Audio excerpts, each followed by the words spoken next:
It's story time with Juicy. Hey, remember to like and subscribe.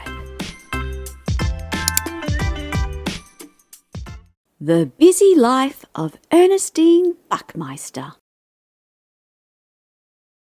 Written by Ravin Lodding, illustrated by Suzanne Beaky. Each morning, while Ernestine ate breakfast and Nanny Oh Dear prepared lunch, Ernestine's father zoomed out to work and called, "Live life to the fullest, Ern!" And each morning, Ernestine's mother zipped out to catch the bus and said, "Make every moment count, E." And each morning, Hugo from next door asked, "Ernestine, do you want to play after school?" But Ernestine never had time. Because her busy, well-meaning parents had packed her after-school schedule. On Mondays, she sculpted with clay lumpkin. On Tuesdays, she did water ballet with Miss Goldfisher. On Wednesdays, she knitted with Mrs. Pearl Stitcham.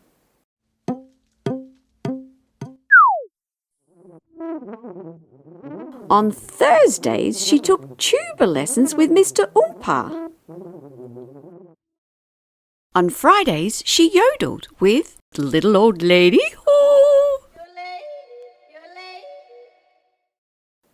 On Saturdays, she studied karate with Grandmaster Hiya. And on Sundays, she practiced yoga with Guru Prakesh Pretzel. Thank goodness the Buckmeisters had Nanny Oh Dear to help Ernestine stay on schedule. Nanny made sure Ernestine got to all her classes. But sometimes they were so busy, things got confused.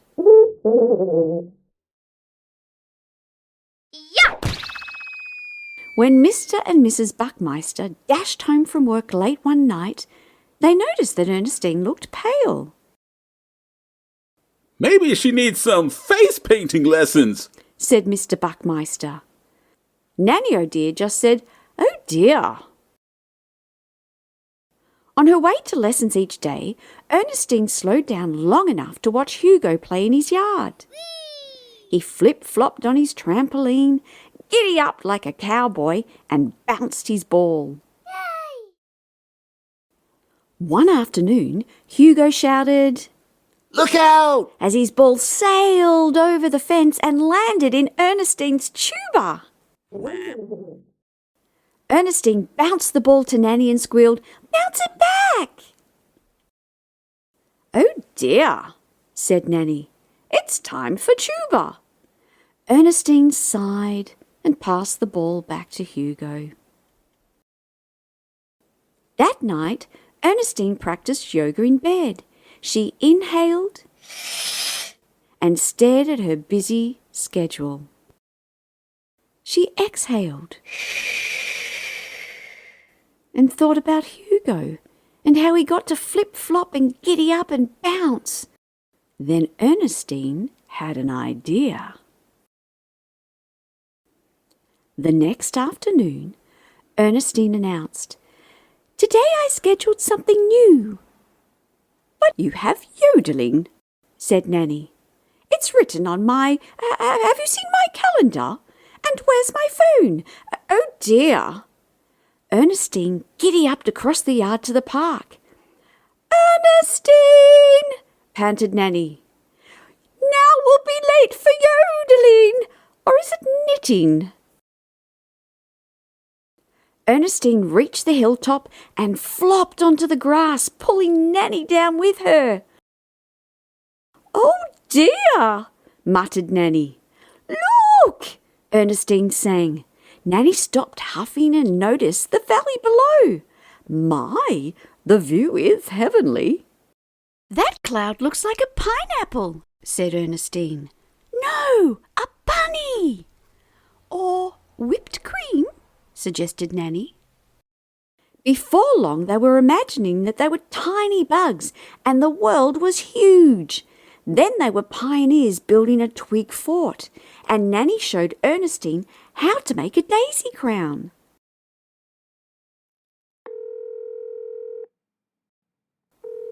Meanwhile, little old Lady Who called Mrs. Buckmeister to report that Ernestine had missed yodeling.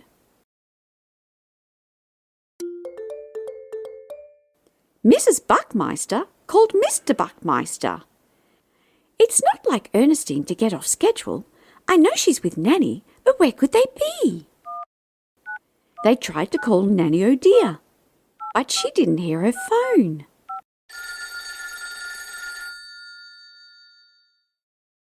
So the Buckmeisters set out to find their daughter.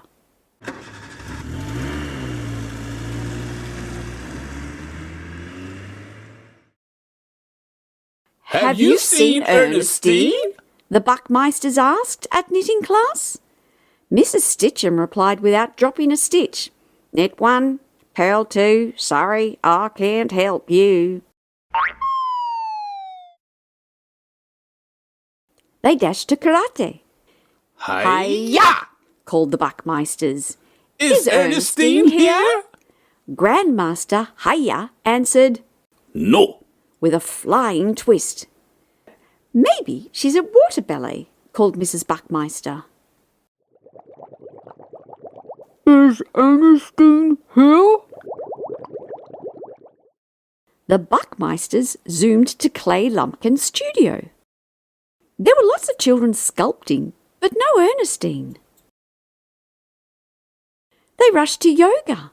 Is Ernestine here? They whispered. Guru Prakash Pretzel was meditating, and all he said was, Om. wondered Mr. Buckmeister. Said Mrs. Buckmeister. Oompa, she must be a tuba.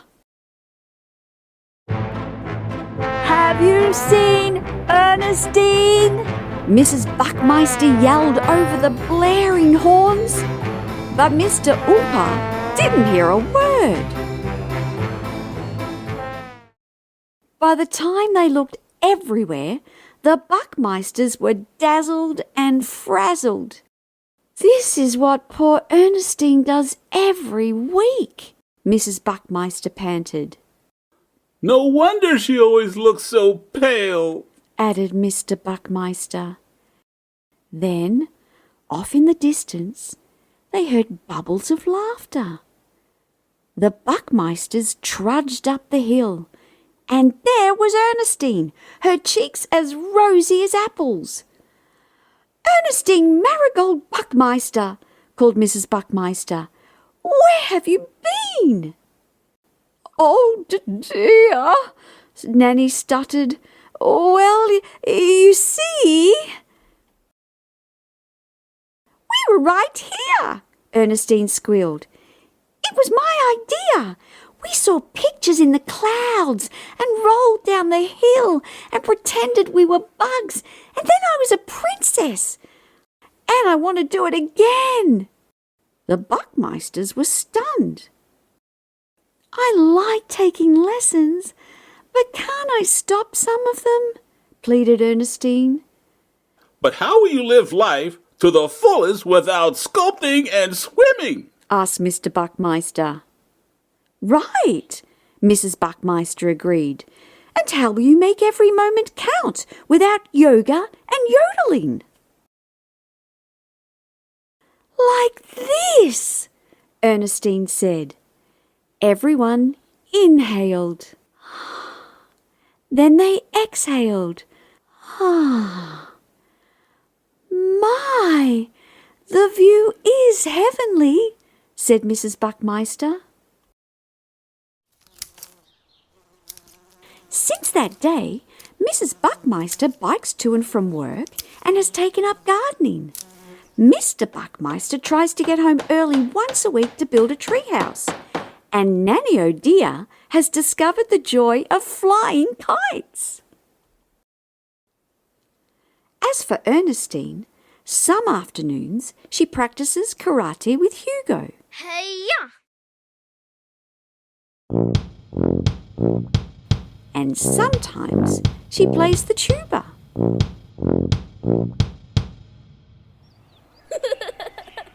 And sometimes she just plays.